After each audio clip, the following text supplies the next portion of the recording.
we're going to go ahead and move on to talk about this whole phenomenon of love. I'm saying it sucks, right? What is this thing that we're talking about that sucks? Before we even jump further, I want to take a minute to define what is this thing, right? When I say falling in love sucks, what do I mean specifically? What is this falling in love phenomenon? You may recall from your middle school social studies books that the Greeks had 3 different words for love. Anybody recall that? Middle school social studies? Yeah, right? You had friendly love, called philia. Pretty sure it's philia, might be mispronouncing that, but you had friendly love, right? Also familiar, family, right? You care about this person. You would do anything for them. You've always got their back. You're always going to be there for them, right? Love. We know what that is. We've experienced that at some point or another with someone at least, right?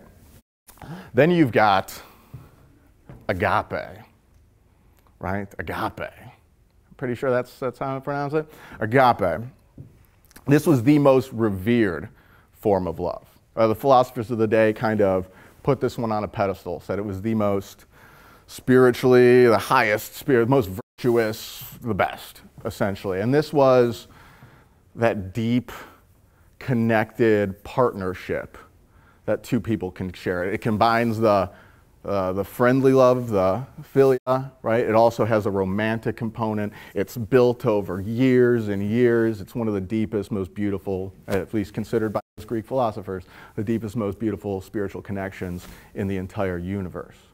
Right?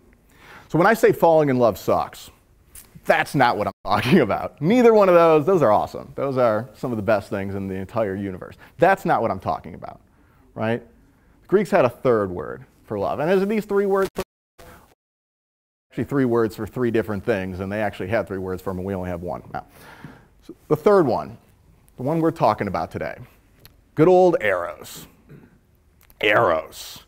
That primal, physical, butterflies spinning, millions of songs and sonnets and poems have been written about it, right? Eros. He's kind of a little more gritty, right? He's not the clean, virtuous like his siblings over there. Good old Eros, right? What is this phenomenon? What happens when we fall in love, otherwise known as infatuation, sometimes called lust? What's actually going on in this process where everything's perfect in the world and you found the most amazing, perfect human being you could ever find for yourself in your life, right? Fortunately, we have few scientific advances that the Greeks didn't. We can look at the brain, the body, what's happening when somebody's falling in love. And the main thing, there's a whole lot, heart beating faster, I don't know, sweaty palms and all that, but the main things that happen that cause all this is your brain gets hit, and adrenaline. They're 2 pretty powerful compounds, right? Dopamine, everything's beautiful and I love everything. Adrenaline, I'm fearless. I was going to make a drug allegory there, but I don't think I need to. It's a hell of a drug, essentially, is what I'm saying, right? This chemical burst, if you could package this, it would be the most popular drug in the world by 1,000,000 times over, right? It's a lot of fun. It's one of the most pleasurable, enjoyable experiences in the world, but that's all it is. It's simply a chemical reaction in your brain that creates this magnetic, crazy attraction connection with somebody else, right? A lot of evolutionary scientists like to talk about why we have this chemical reaction to certain people, certain times. Undecided, nobody knows for sure, we can't say for sure, but the most popular theory is that, well, it's for mating. This is for procreation, for making human beings and continuing our species and growing our species.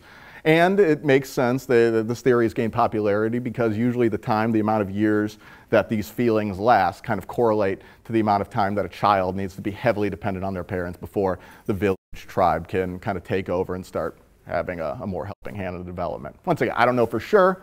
That's kind of the theory of why we have this crazy physiological reaction to people, right? That's all it is.